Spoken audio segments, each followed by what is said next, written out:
حضرت امام حسین رضی اللہ تعالیٰ عنہ مدینہ سے مکہ مکرمہ تشریف لائے، وہاں لگ بھگ 5-6 مہینے رہے اور حالات کا جائزہ لیتے رہے، اور اس دوران کوفہ سے بار بار خطوط بھی آتے رہے اور ساتھ کچھ وفود بھی آئے، اور حضرت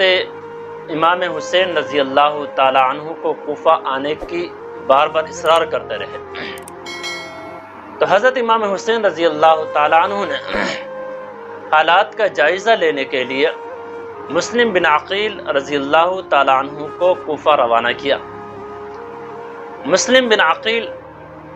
کوفہ پہنچ کر وہاں کے ایک مخلص مسلمان ہانی بن عروہ کے ہاں مہمان ہوئے، اور اس دوران مسلم بن عقیل کی آمد کی خبر سن کر کوفہ کے لوگ تقریباً 10-12 ہزار افراد آ کر مسلم بن عقیل کے ہاتھ بیعت کر دیا۔ اس وقت کوفہ کے جو گورنر تھے وہ حضرت نعمان بن بشیر رضی اللہ تعالیٰ عنہ تھے، ایک عالم اور فاضل صحابی تھے اور بڑے عالیشان خطیب بھی تھے۔ تو مسلم بن عقیل کی کوفہ آمد اور ان کی سرگرمیوں سے واقف ہونے کے باوجود حضرت نعمان بن بشیر رضی اللہ تعالیٰ عنہ نے مسلم بن عقیل پر کوئی روک ٹوک نہ کی، جس کی وجہ سے کوفہ کے سخت مزاج افسران نے حضرت نعمان بن بشیر رضی اللہ تعالیٰ عنہ پر تنقید کی اور انہیں کمزوری کا طعنہ بھی دیا۔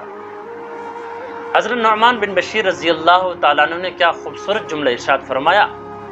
کہ اللہ تبارک و تعالیٰ کی اطاعت کی حدود میں رہ کر مجھے کمزور کہلانا پسند ہے،